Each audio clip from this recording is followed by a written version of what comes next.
Matius pasal 17. Yesus dimuliakan di atas gunung.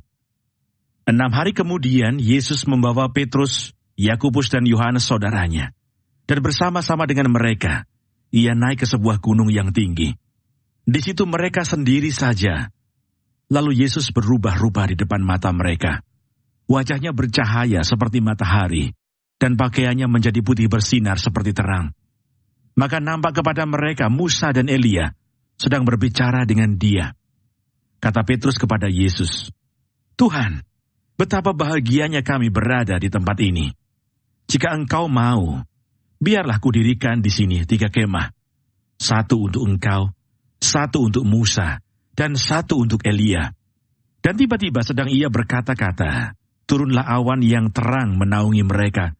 Dan dari dalam awan itu terdengar suara yang berkata, "Inilah anak yang kukasihi, kepadanyalah aku berkenan. Dengarkanlah dia." Mendengar itu tersungkurlah murid-muridnya, dan mereka sangat ketakutan. Lalu Yesus datang kepada mereka dan menyentuh mereka sambil berkata, "Berdirilah, jangan takut." Dan ketika mereka mengangkat kepala, mereka tidak melihat seorang pun kecuali Yesus seorang diri. Pada waktu mereka turun dari gunung itu, Yesus berpesan kepada mereka, "Jangan kamu ceritakan penglihatan itu kepada seorang pun, sebelum Anak Manusia dibangkitkan dari antara orang mati." Lalu murid-muridnya bertanya kepadanya, "Kalau demikian, mengapa ahli-ahli Taurat berkata bahwa Elia harus datang dahulu?" Jawab Yesus, "Memang Elia akan datang dan memulihkan segala sesuatu. Dan aku berkata kepadamu, Elia sudah datang, tetapi orang tidak mengenal dia, dan memperlakukannya menurut kehendak mereka. Demikian juga Anak Manusia akan menderita oleh mereka." Pada waktu itu mengertilah murid-murid Yesus bahwa ia berbicara tentang Yohanes Pembaptis.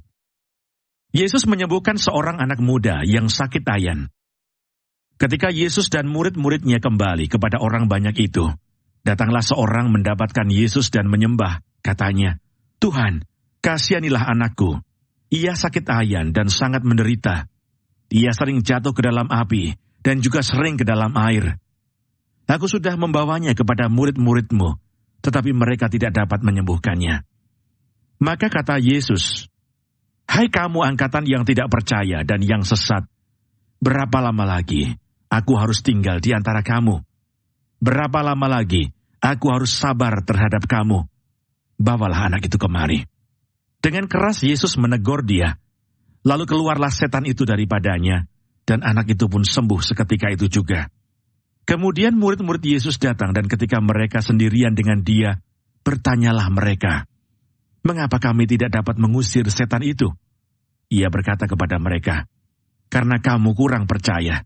Sebab aku berkata kepadamu, sesungguhnya, sekiranya kamu mempunyai iman sebesar biji sesawi saja, kamu dapat berkata kepada gunung ini, 'Pindah dari tempat ini ke sana,' maka gunung ini akan pindah, dan takkan ada yang mustahil bagimu.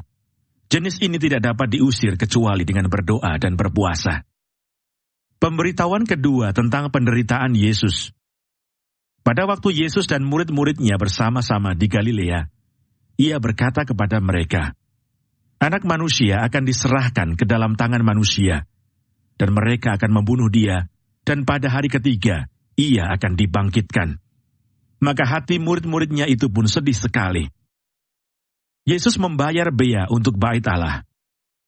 Ketika Yesus dan murid-muridnya tiba di Kapernaum, datanglah pemungut bea bait Allah kepada Petrus dan berkata, "Apakah gurumu tidak membayar bea 2 dirham itu?"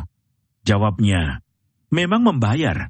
Dan ketika Petrus masuk rumah, Yesus mendahuluinya dengan pertanyaan, "Apakah pendapatmu, Simon?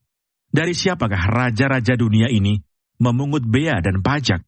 Dari rakyatnya atau dari orang asing?" Jawab Petrus, "Dari orang asing." Maka kata Yesus kepadanya, "Jadi bebaslah rakyatnya. Tetapi supaya jangan kita menjadi batu sandungan bagi mereka, pergilah memancing ke danau, dan ikan pertama yang kau pancing, tangkaplah, dan bukalah mulutnya. Maka engkau akan menemukan mata uang 4 dirham di dalamnya. Ambillah itu, dan bayarkanlah kepada mereka, bagiku dan bagimu juga."